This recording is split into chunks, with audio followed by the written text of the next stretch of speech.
You're listening to the Exhibitionist podcast, brought to you by inspiringexhibitors.com and Pro Extra, a wholly owned division of 12th Man Solutions Limited. Hi and welcome to episode 8 of the Exhibitionist, the podcast. Thank you for tuning in, and we are delighted to have you listening once again this week. If you're anything like us, you will have had a busy start to 2019, but in a really exciting way. We are delighted to be working with a whole host of new clients, including Mako UK in preparation for the FIT show, with the Department for International Trade in the east of England, helping their exhibitors get ready for a whole programme of international trade exhibitions, and also with Automechanica, the show in June at the Birmingham NEC in the automotive trade, where we will be helping out at their exhibitor day with some training and workshops. So welcome on board to all of those new clients, and we are delighted to be working with you all. So today's episode we'll be handing over shortly to an interview we did with Emma Cartmell, and Emma is the CEO of CHS Group, and that's a company that puts together venues with event organisers and really puts hospitality at the heart of everything that they do. But during Emma's interview, we talked quite a lot about ROI and about how exhibitors can more effectively make the most of the investment that they put into events that the CHS Group run. And it's a really timely interview because we actually received an email this week from someone who didn't want to make themselves known, but who was asking for our help on their trade show trouble, which was around ROI. And basically in their email, they were asking us whether it was even possible to measure ROI as far as trade shows are concerned, because they're continually challenged by their internal management team and senior team about how can you demonstrate that face-to-face or trade shows are returning to the business at the same level that other marketing tactics such as digital or TV or any other PR means are generating. And it's the million-dollar question that we get asked so often by clients and in workshops that we're running. So can you measure ROI for trade shows? Well, ROI is actually just maths. It's just a number. So as long as you've got numbers, you can do the maths. But this is kind of where it falls down for most exhibitors. So if you start with the I of ROI in terms of investment, and that's knowing exactly the budget that you've spent, and the word I use there and emphasise is spent, not the amount you're planning to spend, but the actual investment that you made. So start with that number and think about how much are we actually going to put into this trade show, and if we got nothing from it, could our business bear that loss? If we spend 20, 30, 40,000 pounds on a trade show and we don't get one bit of business back, is there any risk to our company from doing that? So starting with that investment number. And then as part of the planning process, it's about thinking, what are we going to measure to make sure that we can actually determine whether we've got any return? And for some companies, that will just be a straight figure in terms of cash and the business that you've done. But trade shows these days, which we all know, are no longer about generating business on the day unless it's a big consumer show where you're selling something. Most of the B2B trade shows are about building relationships. And some of those sales are going to come in the next 6, 12, 18 months perhaps.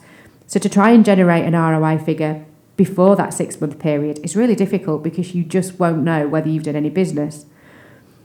But being able to create a follow-up plan and a measurement plan as part of your pre-show planning, so you know exactly who you're going to attract, who you're going to follow up with, how you're going to follow up, and how you're going to measure what business has been returned, then enables you to start to calculate an ROI figure. But that's the bit that most people forget. And the real heart of that is setting smart objectives. So in short, without giving you our whole workshop, what we are saying is, yes, of course, ROI is definitely one that you can measure. It is just maths. So therefore, all you need is numbers. But if you're struggling to get to the numbers that you need to be able to generate that ROI, why not give us a call and we can help you with your trade show trouble?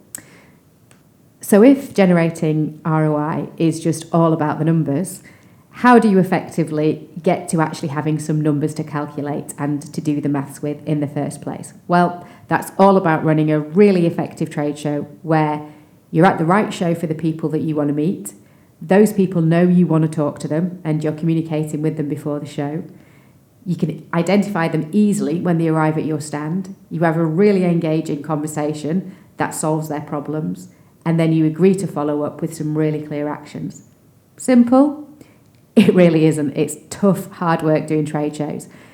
But now I'm going to hand over to a conversation with Emma Cartmell, as I mentioned, from CHS Group, who will help you understand how you can more effectively run your trade shows and share some of the advice that they give to exhibitors that are investing in their own events. So over to Emma.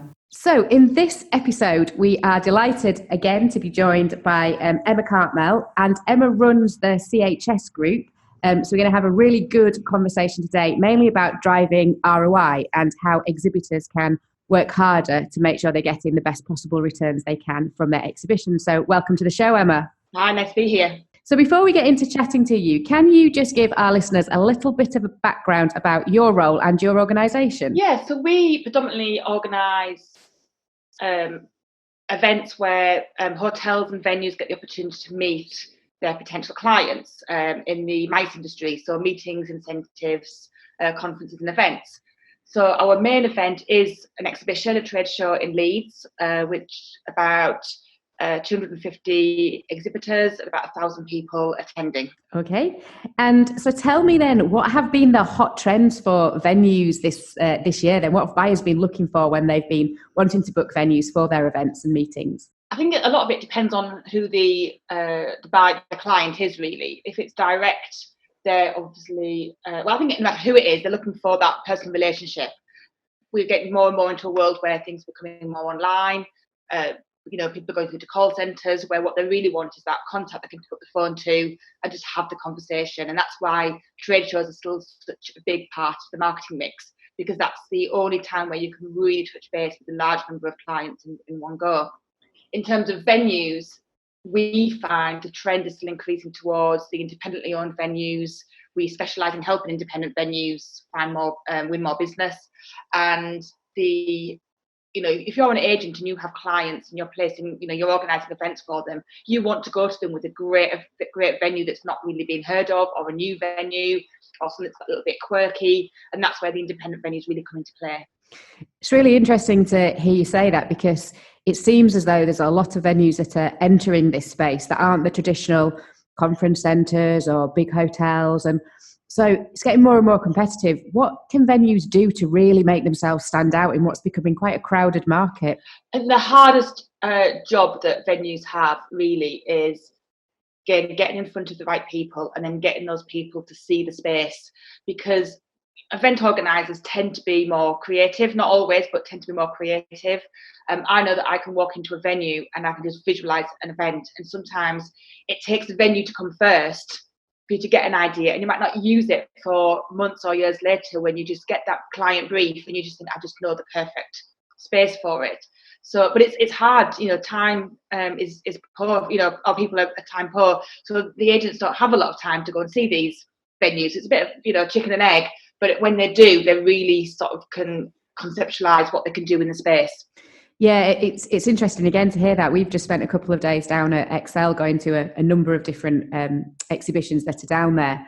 And there's this real desire for kind of experiential, and visitors who are going want more than just a 3x3 with a few shell walls and some graphics. And that's, I think, perhaps where the venues can really stand out, is that they offer something so different to the kind of big footprints of just halls that can do quite a limited set of services, really.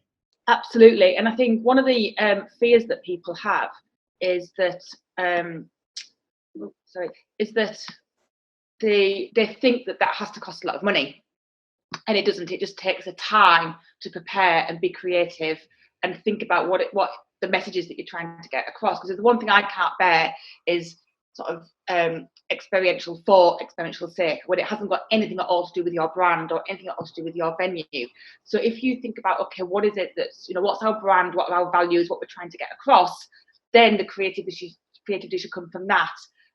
I prefer that than starting with creativity and say, how can we make a big impact, or how can we get that wow effect, because people will just walk by it, or you've got to be careful not to be too intimidating or not too confusing. So yes, people want to do something different to the standard 3x2, but you can still be very creative within that space.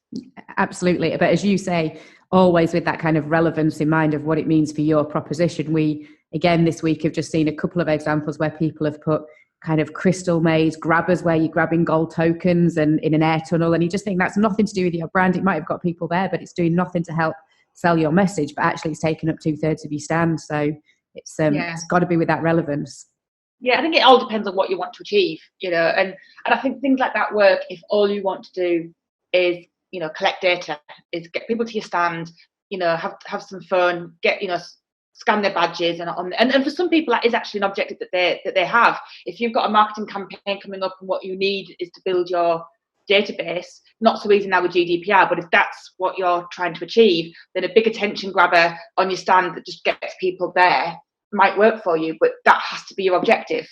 If your objective is building long-term relationships or being a thought leader or, launching a new venue and trying to get people to come and see that venue, then a big attention grabber isn't going to match your objectives.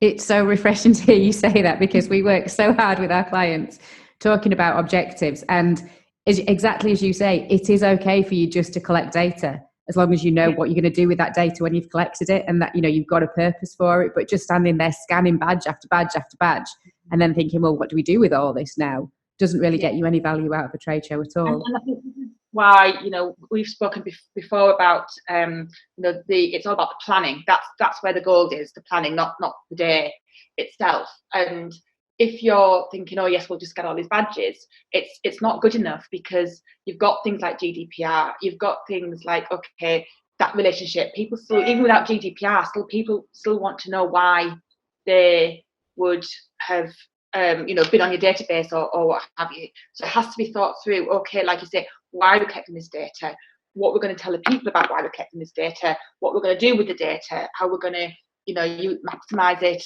within the laws that we can use data for. And it's not, so again, it's just, scanning data on the day is easy. Anybody can do that. It's all about the thought process that goes before it. Absolutely. So a lot of your time, I guess, is spent with exhibitors who are going to be at trade shows or events where they're trying to attract potential clients and potential event managers. So what really frustrates you most, where you think exhibitors could just get so much more value out of this event, but they're just missing it? I think there's something there could be lots of things, and sometimes it's just about attention to detail. And in fact, I think the biggest barrier for exhibitors is actually time. It's not necessarily knowledge. It's about actually setting the time aside. So there's pre, during, and post show. So pre-show, there's 1,000,001 things that exhibitors could be doing, but it creates overwhelm. It just creates chaos. And the reality is they should be doing a few things very well, as opposed to getting overwhelmed by all the cool things that they could be doing. So again, it's really important to be clear about what it is that you're trying to achieve, what's the end game, what's the outcome, and then say, okay, if we want to achieve that, what are the critical drivers to get there? We have to be at the show, what we're going to do at the show. To get that to happen at the show, what do we need to do pre-show? And it's probably just a few things that could be done really well without trying to do a big scattergun approach at just telling everybody anything and hoping for the best. So I think that pre-planning is really important, and you could probably just spend half a day with your team just thinking that through, and then you'll naturally do a few things that's in alignment with that. During the show, you still see, even now, people not engaging with people on their stand. Even our own show, we had one of our exhibitors who is fantastic on the stand, and she said to me she'd seen somebody about 3 hours in, started chatting to him, and he said, you're the first person that's spoken to me all day. And it's like, how is it he's been here for a couple of hours and nobody has gone out and engaged with this guy? And it is difficult for some people, but there's ways of doing that, and it's about putting the right people on the stand so that they can engage. And if you have really bubbly people that don't mind, sometimes physically, literally jumping out in front of people and chatting to them and getting the conversation going, you can then hand them over to the person who has all the details, who can actually share the information and get the brief off the people and listen and do all that. It's important to have different people on your stand doing different roles, and you still see people at all different shows on their phones, eating, talking amongst themselves, and or just reading because the show. And then I see other people we had a guy exhibit with us a few years ago, and I was just watching what was happening. And when his stand was quiet, he was going into the main coffee area and literally just chatting to people and dragging them back to his stand and saying, "Bring your coffee with you. I'll talk to you. I'll show you what I'm doing." And it's that energy about not. I think it's taking responsibility for the fact that I'm here for the day and I need to make the best out of this. And if there's nobody walking by my stand right now, I will go and get somebody and talk to them. Yeah. Do you know, it's again so refreshing to hear, because we have a lot of the themes you're talking about are things that we bring out in the workshop all the time. And it's very much, if somebody isn't the right person to be on a trade stand, then don't feel you have to take them to the show. So don't let your squad pick you. So you really think about who are going to be the best people. And it's not always your salespeople. Sometimes they can be a little bit too aggressive, a little bit too assertive. And maybe somebody who's on the phone in telesales and customer services could be better at just talking to people and cold calling, cold chatting to them than somebody who's used to, Yeah, again, those different roles, because you do get people to your stand who aren't right for you. So do you want to block your top salespeople up with those people? You need to be able to guide people away from your stand as much as you need to be able to attract them to it. And you don't have to be rude. You don't have to, you can be polite, but you can just say, actually, yes, please, do give your details and we'll be in touch after the show. But right now we're here to meet customers or what have you. There's ways of doing it and protecting your key salespeople from having to have those conversations and missing out on the real ones that you need to have. And then, of course, the good old post-show follow-up, the best advice I ever heard, because it's so difficult and it's time. You have all these leads, and unless there's two things you can do. One is allocate it to somebody who it is their job to do that kind of thing. Like you said, somebody who might be doing telesales, who can just add that to their list of people to ring regularly and filter them out. The other thing is to actually, when you plan the days in your diary to go the week later, plan a day in your diary as if it's a meeting that you cannot get out of, and that's your follow-up day. And you have to treat it as a board meeting or a client meeting where you're going to win the biggest project you've ever won. You've got to sort of give it that same importance to do that follow-up. And again, with technology now, we can grade your leads so that you're following up the ones that are most potential and putting the ones into a autoresponder follow-up campaign. You don't have to be physically on the phone to everybody, but you have to have that campaign and things like certain campaigns you can put in place beforehand and then just feed the data and then it goes automatically. You don't have to sit at your desk and do it yourself. Yeah, I'm sitting here on the other end of the line just nodding my head to everything that you're saying. And quite often when people are going to international shows, we'll say, maybe get a later flight home than you intended to, and just use that time in the quiet of your hotel room or the hotel lounge when everybody else has gone, but your head's still kind of in trade show mode. Because as soon as you get back to the office, you're checking your emails, you're dealing with all the customer queries that have come in, you're trying to pick up on the day job. So exactly as you say, giving yourself that kind of space and time to really think about, I know what I'm going to say to all these people now, let's just put my campaign into action. And then it's done and sorted by the time you do get back. So I've been to trade shows before where I've given somebody a firm inquiry for something and they've not followed up with me. And I've given them exactly what I want, numbers, deadline. If you can get a quote to me, the order is yours. Nothing. Yeah, and it's frightening, in that it breaks my heart. What a waste of investment that show was for them. Absolutely. I mean, I think the statistic is 13% of leads ever get followed up. Yet 50% of visitors state that they buy from an exhibitor within 12 months. So you can just imagine the amount of business that's lost through those leads just not being followed through. It just seems crazy when you've put all that time and effort and work into it, not to then just make contact with people. Yeah. So just going back and thinking about the pre-show marketing, we talked about kind of all that work that can go in up front to make sure that you have a successful show. What do you think are some of the quick and easy things that exhibitors can do before the show to make sure the clients and the visitors that they really want to speak to are putting them on their must-see list, so it's you already know you're going to be seeing people at the show?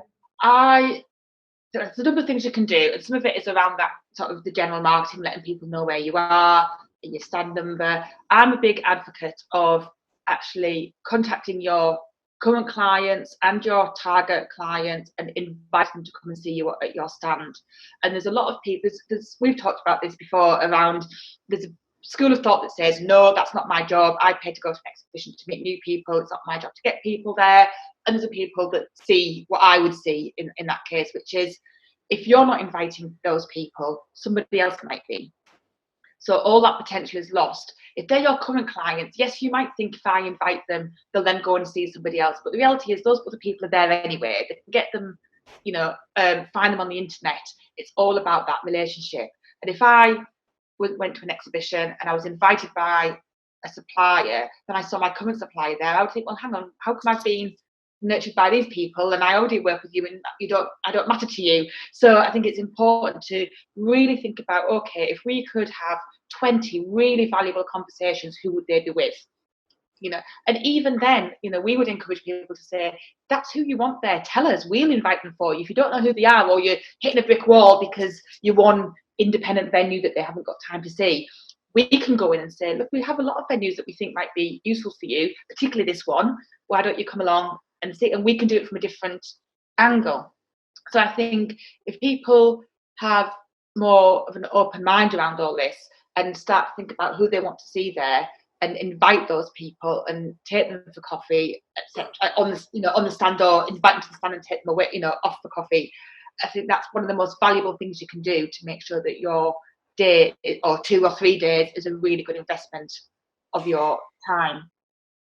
I think it's interesting. There might be some listeners who are listening to that thinking, God, only 20 people, only 20 valuable conversations. And it's something that we deal with a lot with people who say, I just want to meet everybody. I want to meet thousands of visitors. And there's the resource you would need to follow that up with. It's astronomical in terms of the sales force you would need to actually follow up with thousands and thousands of visitors. And I think really it's about, would you rather have 20 valuable conversations with people that you know are in a position to do business with you and are a fairly warm prospect before they turn up on the day? Or do you want to try and filter through thousands of randomers who are never going to buy from you? And 20 is plenty. Exactly. If you break that down, if you call a valuable conversation, even 15 minutes, that's a very quick coffee, 15 minutes. So that's, 40 an hour if you do them back to back. That is 5 hours. That's a full day at a trade show, doing those 20 appointments. So, and you couldn't physically keep that up. You couldn't do 15-minute appointment unless you're at an event, for example, like IBTM that I'm going to next week, or the meeting show where it's set appointments and they are 15 minutes long. Then it's slightly different. But if you're at a trade show where it is just people coming through, then that's a full day of someone's time doing those 20 appointments. And like you say, would you rather have 20 good appointments or 1,000 people just collecting their data? And I think that again comes down to having different people on your stand who've got different roles. So you might have the one person who's there, the sales director, who has got those 20 appointments in the diary, and that's their job to be there. We've got some free time, so that somebody in the team, the sales manager, might say, oh, let me introduce you to the sales director for hot prospects. So you've got them doing the new call, the business development type conversations that are much quicker.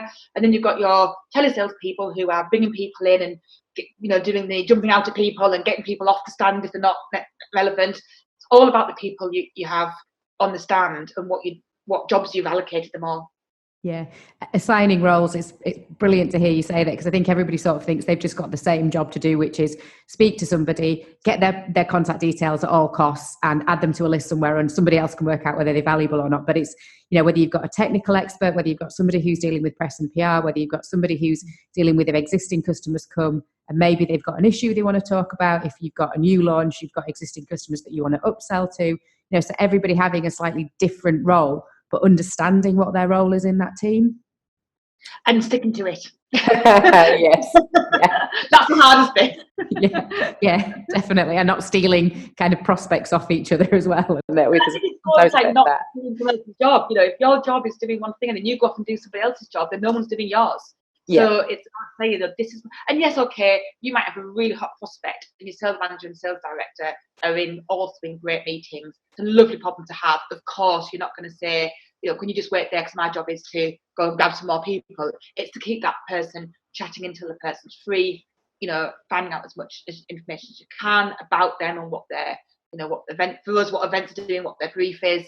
So I think it's important to identify the roles, understand them, put the right people into each role and stick to them as much as is possible on the day. So a slightly controversial question here, but Can you measure the ROI of trade shows? Depends what you're measuring, because if it is purely, did we win any business, then yes, because as long as you're tracking it, then yes. And it's a tricky one, because it depends on your lead times. So if you're a huge exhibition venue, for example, and you tend to be working 2 or 3 years ahead, you do an exhibition in year 1 and in 12 months you've won no business, then of course not, because if your lead times, or you might be nurturing people to win business 3 or 4 years in advance. So I would say absolutely yes, you can, but you've got to be clear on what you're measuring, what ROI means to you. And we fall into a trap of thinking ROI is simply, have we won some business from this event, and how much have we won compared to what we invested in it. And that's not a bad measure, because we're all in business. We all want to know, if you're going to report in. So I say to people, when they're setting their objectives or when they're going for budget, be realistic about what you're asking for, and be clear about, what realistically you're going to get within 6 months, 12 months, a year, 2 years, 3 years down the line. And then think about, okay, yes, if you invest £10,000 in a trade show, you want £100,000 back over X period of time, then what's it going to take to do that? How many inquiries are you going to have to, or RFPs are you going to have to do to get that amount of business? Are you looking for one client worth £100,000? Are you looking for 10 clients paying £10,000 each? So what's the makeup of that £100,000 ROI? If we're looking for 10 clients, okay, we might need to do 30 or 40 pitches, depending on what kind of industry you're in. If we're going to do that many pitches, then we need to see, at least maybe 100 really good conversations. So that takes into account the 20 that we talked about earlier. You're going to multiply that by 5. Okay, what do we have to do? If you're a venue, or if your average order is £100,000 and you need 1, then you're going much more, it's deeper, and saying, okay, so who is that one client now that we're targeting? Is that, let's find 10 people that could give us that, and let's really honing on them. And that's where all your planning comes in, to say, what are we trying to achieve? And if you just say we just want to win business, we just want ROI, then no, you're not going to be able to measure that against what you've set. And you never, unless you win a massive contract that gets everybody giddy, you're not going to really see the ROI, because you're not going to have anything to measure it against. Yeah, absolutely. And that last point you made, unless you win a massive contract, those don't really happen at trade shows. Somebody's not going to randomly walk in off the street, come and find you in amongst everybody else, having never heard of you before, and then go, I've got £250,000 to spend. I'm going to spend it with you. Let's do the deal right now. It just doesn't work like that. So, even though the government trumpets Farnborough Air Show saying, we've done however many $1 billion of trade today, you think, those deals have been worked on for years, absolutely years. So. Absolutely. And it was, in fact, Farnborough Air Show, I don't know if I've also mentioned this to you in the past, is that one of the things that inspired me about organising exhibitions, and I was doing generic events at the time, and I was on the way to Farnborough Air Show. We had some clients going that we were representing, got chatting to a guy on the train, and I said, what you're going to Farnborough for, the air show? I said, what you're looking for? He said, I'm going to buy a 747. Oh, that's pretty cool. Walking into Farnborough Air Show, 747. But like you said, he hasn't just woke up that morning and thought, what I'm going to do today? I'm going to go and buy a 747. All that goes in. What he's actually going to do is meet the people to make sure he has that connection with them, to sort of say, yeah, okay, let's do the deal, and whatever point. So yeah, a lot of deals are done there, but not just on a whim. It's all in the planning. Absolutely. And without naming any names, say that again, without naming any names, the worst exhibitor behaviour you've ever seen at a show? Packing down early. It always happens. Yes, absolutely. And in fact, I had to close an exhibition once early because somebody was doing it and they refused to stop. And it was a home and garden show, and they had a greenhouse made of, obviously, with glass, and they were removing the glass from their greenhouse in the middle of an open show, and they refused to stop. And it wasn't mega early, but we had to kind of clear the area to make it safe because they refused. That was in my very it wouldn't happen now because I'm going back 20 odd years, so it wouldn't happen now, and my health and safety guys would be there like a shot, telling them how it is, kind of thing. But yeah, I think just packing down early, even if you're not causing a danger, then you are still missing out on an opportunity. You are being unfair to your fellow exhibitors because you're making the show look almost closed when they're still trying to do business. If you're on a shared stand, you're letting people down. It's just, and you just don't know the amount of people that tell me that they did a deal in the last 10 minutes of a show. Yeah. Because it is quieter, you can have much more deep conversations. Some people will run into a show for the last hour purely because it's quieter. Mm-hmm. They don't want to fight their way through the crowds. So there might be less people in the room at that time, but they're the people who really want to be there, and they're there for a purpose because they're looking for suppliers. If they're there just for a jolly, they'll be in and out in no time. They won't stay to the bitter end. So yes, so that's my bugbear, setting down early.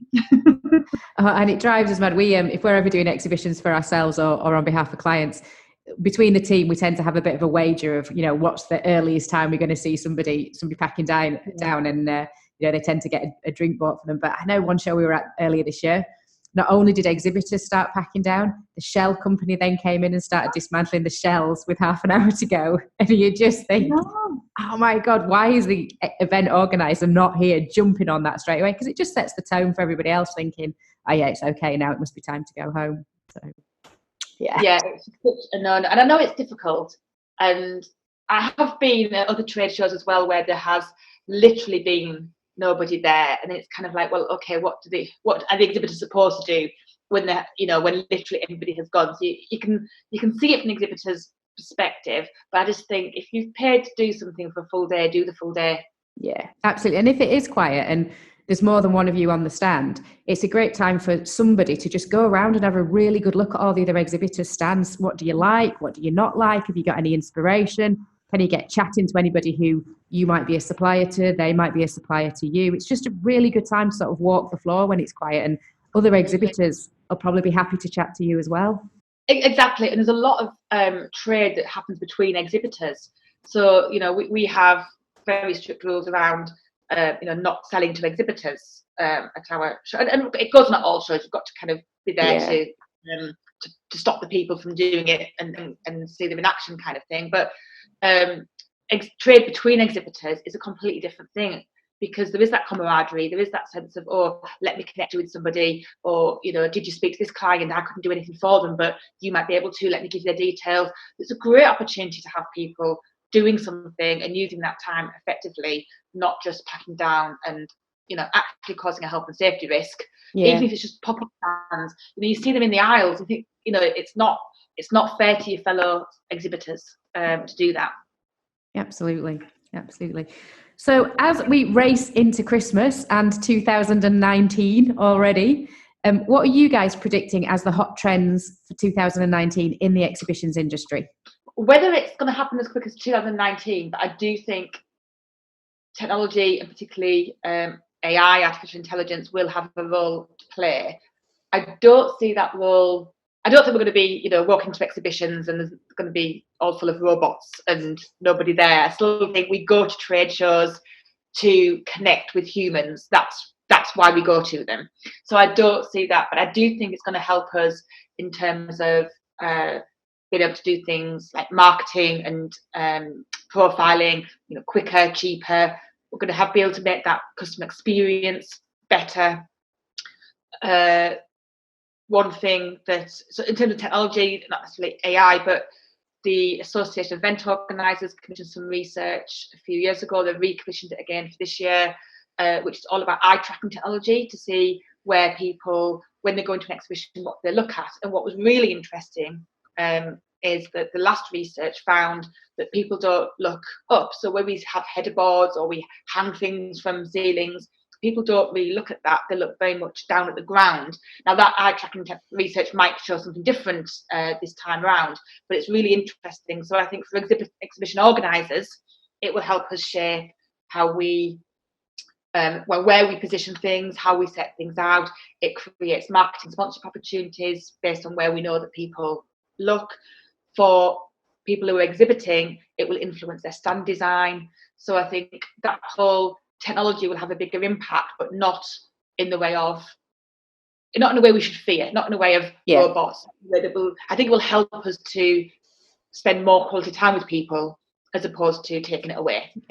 And I think that's a great point in terms of when people ask us about digital, and, our trade show is still relevant in the age of digital, and it's about how you use digital to amplify what you're doing at a trade show, not replace it. So exactly as you say, trade shows are about that face-to-face, they're about the human contact, but digital gives you a great way to talk about what you're going to be doing at a show and using content to engage with people. And I think what you're saying is very much about how does technology help us, everybody, exhibitors and event organisers, do trade shows better, not replace them.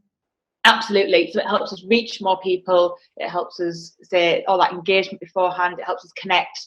People can sort of see, it can draw us to an exhibitor because of what they're doing digitally, and, whatever they're doing. But the reason why we go to a trade show is for the experience and that human connection.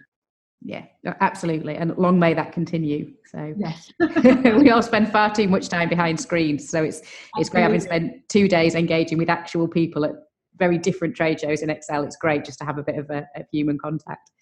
Yeah. So there's some fantastic advice we've got in there, and some some really valuable feedback that our listeners are going to take away and hopefully employ in their trade show campaigns for 2019. Emma, if anybody wants to get in touch with you, what are your contact details, please?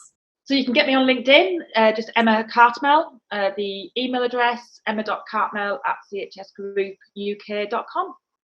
Perfect. And if anybody missed that, please do get in touch with us via the website or the newsletter or Twitter, and we can pass on Emma's details. So thank you so much for your time today, Emma. Really, really enjoyed talking to you, and hope you have a fantastic 2019. You too. Thank you very much. Some great advice there from Emma, and hopefully a lot of information that you're going to find really useful as you go ahead and plan your 2019 campaign. So in a couple of weeks, we will be putting out episode 9 of the Exhibitionist, the podcast, and a really interesting one for any of the event organisers out there and exhibition companies who are looking to ways to recruit new talent. We're going to be speaking with Evangeline Morrison, who is an operations executive in the consumer department at Clarion Events. And Evangeline has recently graduated with an event marketing degree, but talks to us very much about things that surprised her about the industry and what she thinks event companies can do to help good young talent with an easier transition into the industry. We all know it is a tough and punishing industry in terms of hours, flexibility, and the demands that it makes on people. And Evangeline's got some really interesting thoughts about how we can address that as an industry. So one not to miss in a couple of weeks if you're wanting to know what more we can do as an industry to support young people coming through the ranks. Hope you've enjoyed today's episode, and hope it's helping you form your ideas to generate even more ROI from your trade show campaigns in 2019. If you've been following us on social media, you will know that very excitingly, we have the front cover of The Exhibitionist, the book, all signed off, and we will be going live with pre-orders on the website within the next couple of weeks. So make sure you get yours in early, and you never know, you might get a signed author copy. So if you're keen to unleash your inner exhibitionist in 2019, then grabbing a copy of our book is a great place to start. Or you can follow us via our company pages, which on LinkedIn is 12th Man Solutions /Pro Extra, or on Facebook, 12th Man Solutions or Pro Extra as a separate page. Thank you again for listening. We really do appreciate. We know that you're downloading and listening online. We see the numbers coming in every week, and we can't quite believe how many people we've got listening to this. So thank you so much for tuning in. If there's anything you want us to cover or a trade show trouble that you want answering, then please do get in touch. We would love to hear from you. And in the meantime, have a great couple of weeks.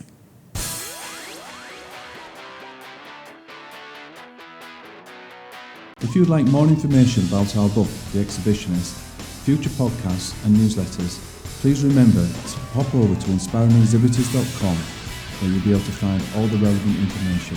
Once again, thank you for listening.